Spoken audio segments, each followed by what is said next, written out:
తెలంగాణ రాష్ట్రానికి ఈ విద్యుత్ సంక్షోభం నుంచి గట్టెక్కింది. నేను తెలుగుదేశం ఎమ్మెల్యేగా ఉన్నా వాస్తవాలను చెప్పాలి అని చెప్పి అక్కడి నుంచి నేను తెలుగుదేశం ఎమ్మెల్యేకి సభలో మాట్లాడితే ఈ సభ్యుడు వాళ్ళని పొగడతాడా, మార్షల్స్ని బట్టి ఈడ్చి బయట పడేయండి, నన్ను ఈడ్చి బయట పడేపించండి అధ్యక్ష. ఈ రోజు మీ ద్వారా తెలంగాణ సమాజానికి ఈరోజు నేను చెప్పదలుచుకున్న అధ్యక్ష, ఆ రకంగా తెలంగాణ రాష్ట్రాన్ని విద్యుత్ సంక్షోభం నుంచి ఆనాడు జైపాల్ రెడ్డి గారు, సోనియా గాంధీ గారు, మన్మోహన్ సింగ్ గారు కాపాడినరు. ఆ తర్వాత ఉమ్మడి రాష్ట్రంలో తీసుకున్న నిర్ణయాల వల్ల భూపాలపల్లిలో ఉన్న 1200 మెగావాట్లు కానీ ఇతర ప్రాంతాలలో ఆనాడు ఉమ్మడి రాష్ట్రంలో ప్రారంభించిన పవర్ ప్రాజెక్టులు తెలంగాణ రాష్ట్రం వచ్చిన తర్వాత ఉత్పత్తిలోకి వచ్చినాయి. కాబట్టి అడిషనల్ పవర్ మొత్తం మనకు యాడ్ అవ్వడం వల్ల తెలంగాణలో విద్యుత్ సంక్షోభాన్ని నుంచి మనం బయటపడ్డాం అధ్యక్ష. ఇవాళనే సూటిగా సవాలు విసురుతున్నా, ఆనాడు 7000 చిల్లర మెగావాట్లు ఉంటే మేము 19,000 చిల్లరకి తీసుకెళ్ళినామని. ఎవరు అధ్యక్ష? వీళ్ళ తాతలు ఏమన్నా ఉత్పత్తి చేసిరా, వీళ్ళేమన్నా చేసిరా? సోలార్ పవర్ ప్రాజెక్టులో 5,600 మెగావాట్లు ఈరోజు చెప్పుకుంటారు కదా. ప్రైవేటు పెట్టుబడులు ప్రైవేట్ వాళ్ళు తీసుకొచ్చి పెట్టింది అధ్యక్ష. రాష్ట్ర ప్రభుత్వానికి అనాపైస సంబంధం లేదు. 10 సంవత్సరాలు వీళ్ళ ఏలుబడిలో సోలార్ పవర్ ఓన్లీ 1 మెగావాట్ అధ్యక్ష.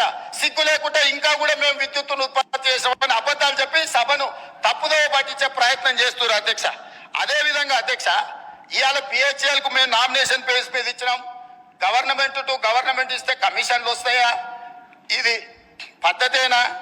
మీరు ఎక్కడ గండి కొట్టిరు, ఎక్కడ పొక్కిండ్రు, ఎక్కడ మెక్కిండ్రు మాకు తెలియదు అనుకుంటారు అధ్యక్ష. మేమేం చదువుకోకుండానే ఇక్కడికి వచ్చినాం అనుకుంటారు అంటే అక్కడ మాట్లాడతాను.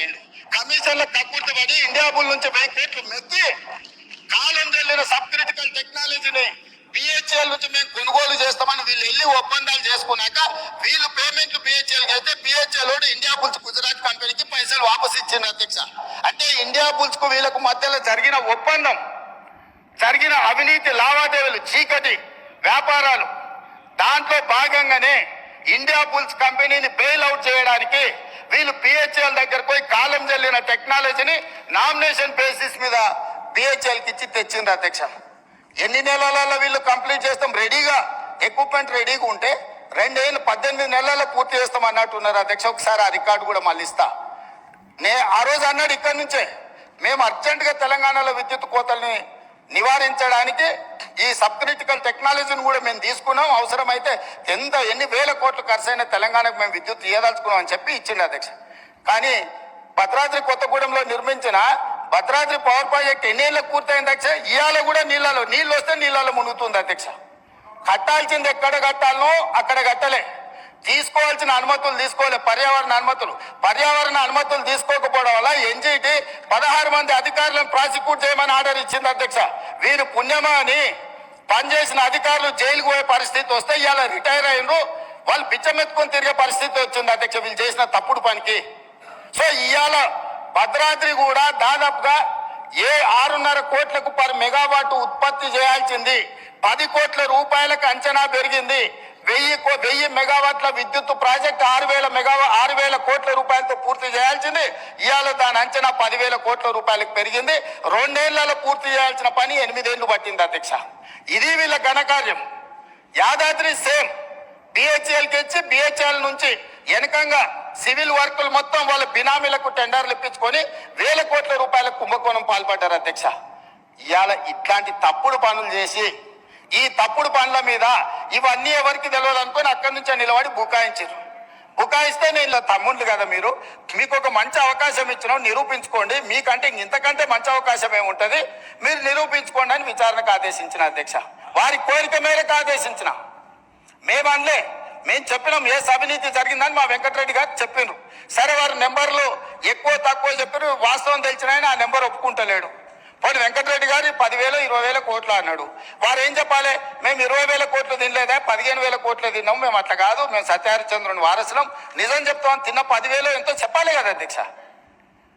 మొత్తం విచారణకిచ్చి లైన్ పెట్టి కమిషన్ చైర్మన్ నోటీసులు ఇచ్చి క్రొనలాజికల్ గా విద్యుత్ రంగ నిపుణులు రఘుతో సహా పోయి మొత్తం వివరాలు అక్కడ ముందలు పెట్టినాక వీళ్ళకి అర్థమైపోయింది. ఏమని?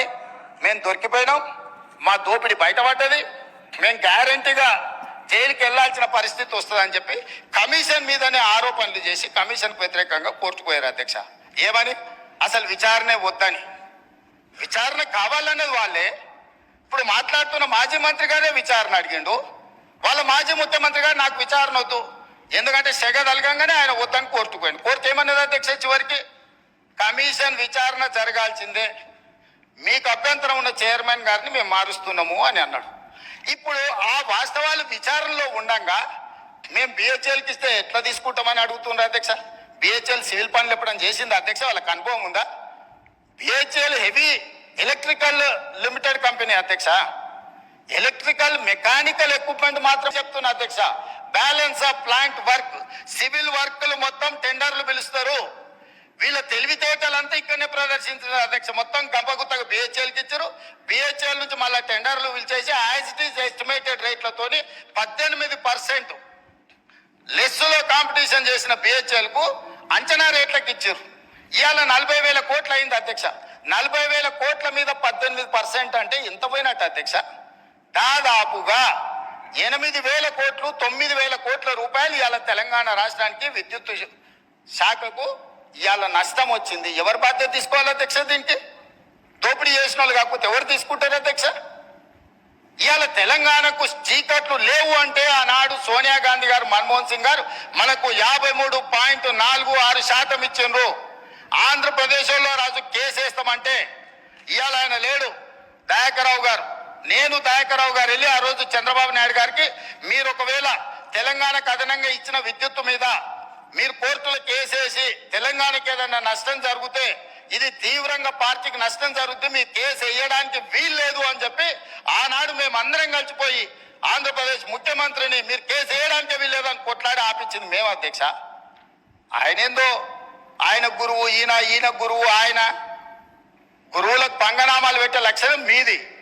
మేము ఎప్పుడు కూడా ఎవరితోనైనా తెలంగాణలో ఏంది అధ్యక్ష, ధూపం మీద వస్తే ఎవరన్నా గిలాసను మంచినీళ్ళు ఇస్తే కూడా వాళ్ళని గుర్తుపెట్టుకుంటాం అధ్యక్ష. మనము 10 ఏళ్ళు 20 ఏళ్ళు కలిసి పనిచేస్తే సహచరులుగా ఉన్న మన వాళ్ళని మనం అగౌరవపరచాలని ఎక్కడన్నా ఉందా అధ్యక్ష?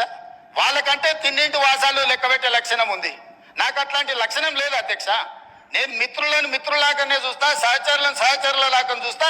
మీకు భోజనం పెడితే ఆ ఇంటి వాసాలే లెక్క పెట్టి ఆ ఇంటికే నిప్పు పెట్టే ఆలోచన మీకుంటది అధ్యక్ష. అది మీ లక్షణం, మీ బ్లడ్ ఉంది, మీ డిఎన్ఏనే అది. ఎవరు నమ్మితే వాళ్ళను మోసం చేసే లక్షణం ఇది.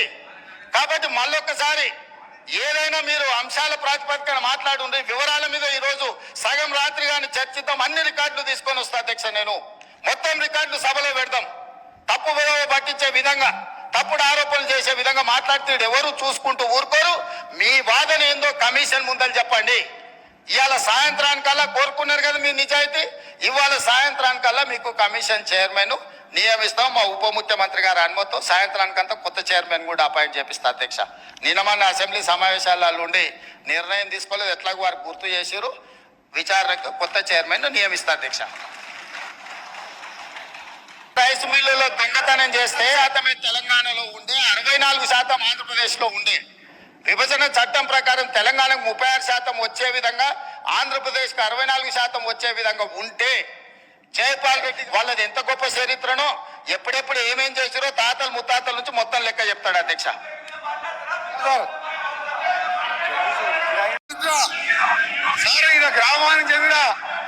గ్రామానికి చెందిన మదన్ మోహన్ రెడ్డి అని మాజీ సమితి ప్రెసిడెంట్ హత్య కేసులో A2 అధ్యక్ష, అలాగే A2 అధ్యక్ష ఆ మర్డర్ కేసులో ఈయన వీళ్ళ నాయన A6 A7, ఆ తర్వాత రామిరెడ్డి హత్య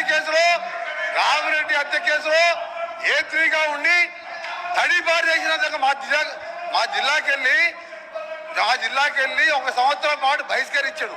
పోతూ ఈ మర్డర్ చేసి దోసపాటి గోపాలని ఇదే అసెంబ్లీలో ఎక్స్ఎమ్మెల్యేగా ఉండే ఆ పెట్రోల్ బంక్ లో 1,80,000 రూపాయలు దొంగతనం చేస్తే ఆ కేసులో ముద్దాయి అధ్యక్ష. ఇంకొకటి రామారావు గారు ఎన్టీ రామారావు ముఖ్యమంత్రిగా ఉన్నప్పుడు ఎక్సైజ్ ప్రొవిజన్ పెడితే దొంగ మందు కర్ణాటక వెళ్ళి మందు తీసుకొచ్చి పట్టుబడితే మిర్యాలగూడ పోలీస్ స్టేషన్ లో ఇప్పటికీ కేసు ఉన్నది అధ్యక్ష.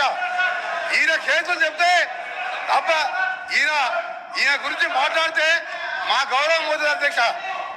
అందుకనే జగదీష్ రెడ్డి గారు మీరు మీ చరిత్ర చెప్పాలంటే మీరు ఒక చరిత్ర కాదు, ఆయన అంటే ఉద్యమం చేశాడు సార్. సార్ సార్ ఒక నిమిషం, మీరు ఎందుకే భయపడుతురే? అని ఆయన చరిత్ర చెప్తే భయపడుతున్నారు. ఆయన చరిత్ర చెప్తే భయపడదు సార్. ఆయన తెలంగాణ ఉద్యమం చేసినట. దొంగతనాలు, కిరాయి హత్యలు దొంగతనాలు తప్ప. నేను చెప్పిన మర్డర్ కేసులలో అతని పేరు 16. అరే ఆగా బాబు ఆగు. నేను చెప్పినట్టు మర్డర్ కేసులలో ఆయన కోర్టు చుట్టూ 16 సంవత్సరాలు తిరిగిండా లేదా కోర్టు రికార్డులో ఉంటది. రెండవది దోసపాటి గోపాల్ అనే మాజీ శాసనసభ్యుడు బంకులో దొంగతనం కేసు, అలాగే దొంగ మంది అందరూ నేను ఆయన ఛాలెంజ్కు సిద్ధం చేస్తున్నా. ఇది నిరూపిస్తా, లేకపోతే నా మంత్రి పదవికి ఎమ్మెల్యేకి రాజీనామా చేసి బయటికి వెళ్ళిపోతాను. మీరు స్పీకర్ సార్, మీరు అర్జెంట్ చేయండి. మీరు నల్గొండ ఎస్పీకి వెళ్ళి రికార్డు తెప్పించుకోండి, హైకోర్టుకి వెళ్ళి తెప్పించుకోండి. 16 సంవత్సరాలు కోర్టు చుట్టూ తిరిగిన 2006లో కేసులు కొట్టేసి మర్డర్ కేసులు ఈయన రాజీనామా. నేను ఆయన ఛాలెంజ్ సిద్ధంగా చెప్తున్నాను, రాజీనామా చేస్తా మంత్రి పదవికి ఎమ్మెల్యే. నువ్వు ఇక అన్న గెలిచిన 2000 3000తో గెలిచినావు. నీ జీవితంలో రావు, నువ్వు మళ్ళా చదువుకు. నీ ఛాలెంజ్ నేను ఒప్పుకుంటున్నా. ఆ రికార్డు చెప్పండి.